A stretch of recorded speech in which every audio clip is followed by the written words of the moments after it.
ESB या employ selection board कर्मचारी चयन मंडल द्वारा जो परीक्षाएं लंबित हैं वह कब कराई जाएंगी। यहाँ हम देख रहे हैं एक खबर 2024 में अटक अटक कर कराई सिर्फ 2 भर्ती परीक्षाएं। अगस्त से नवंबर तक के 6 एग्जाम अटके। कुछ एग्जाम अभी अटके हुए हैं जो कर्मचारी चयन मंडल द्वारा कराए जाने हैं, ईएसबी द्वारा कराए जाने हैं।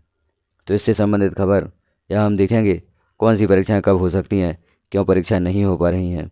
इसमें जो अभ्यर्थी हैं उनका भविष्य दांव पर लगा हुआ है। तो Bhopal employ selection board ESB ये अपने ही कैलेंडर के अनुसार समय पर परीक्षाएं आयोजित नहीं कर पा रहा है। ईएसबी की नवंबर में 2 भर्ती परीक्षाएं प्रस्तावित हैं, लेकिन इनमें से किसी की भी परीक्षा की तारीख अब तक घोषित नहीं की जा सकी है। नवंबर में भी कोई भर्ती परीक्षा नहीं हो सकेंगी क्योंकि अभी तक किसी भी भर्ती परीक्षा का नोटिफिकेशन नहीं आया। इसकी मुख्य वजह यह है कि पिछले महीनों में जो परीक्षाएं आयोजित नहीं की जा सकीं वे भी अब तक पेंडिंग हैं। अगस्त से नवंबर तक 6 भर्ती परीक्षाएं प्रस्तावित थीं जो अब तक नहीं हो सकीं। इन भर्ती परीक्षाओं के लिए नोटिफिकेशन भी जारी नहीं हुए। ऐसे में अभ्यर्थियों के सामने ओवरएज होने का संकट है।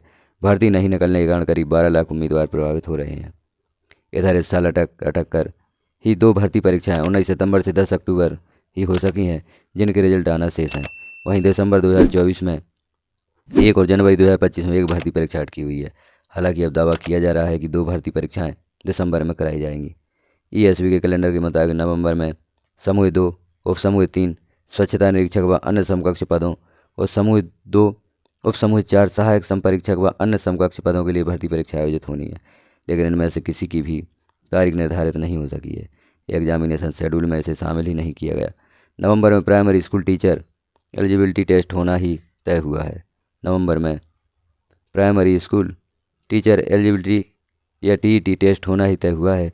यह परीक्षा पात्रता परीक्षा है जो कि 10 नवंबर से शुरू होगी। इसके बाद कोई भी परीक्षा फिलहाल नहीं है। तो यहाँ हम देख रहे हैं ईएसबी अभी सिर्फ जो प्राइमरी टीचर या प्राथमिक शिक्षक भर्ती परीक्षा है उसे ही नवंबर में करवा रहा है और कोई भी परीक्षा होने की यहाँ पर उम्मीद नहीं है। एग्जाम अटकने से 12 लाख उम्मीदवारों का भविष्य अटका। सितंबर अक्टूबर की भर्ती परीक्षाएं भी नहीं हुई। इधर ईएसबी ने सितंबर अक्टूबर में प्रस्तावित भर्ती परीक्षाएं भी आयोजित नहीं की। ऐसी 3 परीक्षाएं अब तक नहीं हो सकी। यह कब होंगी इसके बारे में भी अधिकारी कोई जवाब नहीं दे पा रहे। इन परीक्षाओं में समूह 4 के अंतर्गत सहायक वर्ग 3 व अन्य समकक्ष पदों के लिए संयुक्त भर्ती परीक्षा सितंबर में होना प्रस्तावित थी। इसके बाद अक्टूबर में 2 भर्ती परीक्षा प्रस्तावित थीं, जिनमें समूह 1 उप समूह 3 मेडिकल सोशल वर्कर व अन्य समकक्ष पदों हेतु भर्ती परीक्षा और महिला बाल विकास पर्यवेक्षक परीक्षा शामिल थी। खास बात यह है कि महिला बाल विकास पर्यवेक्षक का हजारों अभ्यर्थियों को इंतजार है, लेकिन तारीख तय न होने से वो परेशान हैं। इस तरह से वर्तमान में कुल 5 भर्ती परीक्षाएं धर में हैं। अगली परीक्षाएं होंगी या नहीं होंगी इससे संबंध भी हम देखते हैं।